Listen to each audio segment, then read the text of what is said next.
صلی علی رسولہ الکریم اما بعد قال النبی صلی اللہ علیہ وسلم من صام رمضان ثم اتبعہ ستا من شوال کانا کصیام الدہر رواہ مسلم۔ معزز محترم ناظرین کرام، ہم آپ کو مفتی مجید الحق سپیچ میں دل کے تھا گہرے سے خوش آمدید کہتے ہیں اور 2026 کی عید الفطر اور رمضان مبارک کی آپ کو مبارکباد پیش کرتے ہیں۔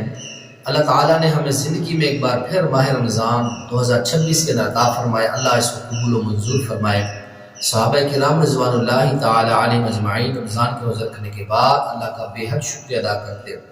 شکر کا معنی ہوتا ہے کہ اللہ کی نعمتوں کا اعتراف کرتے ہوئے پھر ان نعمتوں کا زبان سے، جسم سے، اعضاء سے شکریہ ادا کرتے ہیں۔ ہم نے رمضان کے 30 روزے رکھ لیے، اللہ قبول و منظور فرمائے۔ ایک روزہ جو ہوتا ہے اس کا 10 گنا ثواب ہوتا ہے۔ اب ہم 10 کو 30 کے ساتھ ضرب دیں تو یہ 300 دن بنتے ہیں، یعنی کہ ہمیں 300 دن کی نیکیاں اللہ تعالیٰ نے عطا فرما دی ہیں۔ اس کے ساتھ ہیں شوال کے 6 روزے۔ نبی مکرم جناب محمد رسول اللہ صلی اللہ علیہ وسلم نے فرمایا جو بندہ شوال کے 6 روزے رکھ لیتا ہے تو حدیث پاک آپ کے سامنے پڑھی صحیح مسلم کے اندر کہ کانا کا صیام الدہر، یہ بندہ ایسا ہے جیسا کہ اس نے پورے سال کے روزے رکھے۔ وہ کس طرح؟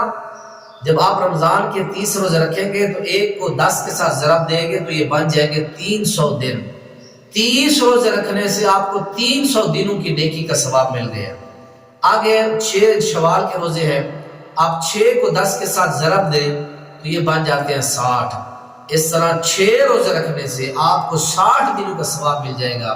تو گویا کہ جو بندہ رمضان کے 30 روزے رکھتا ہے اور شوال کے 6 روزے رکھتا ہے اس بندے کو 360 دن، اور ہمارے سال کے بھی 360 دن ہوتے ہیں، تو گویا ہمیں 360 دنوں کی یہ 36 روزے رکھنے سے پورے سال کا ثواب ملتا ہے۔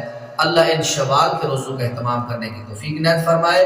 تمام احباب سننے والے اس کی کوشش کریں۔ السلام علیکم ورحمۃ اللہ وبرکاتہ۔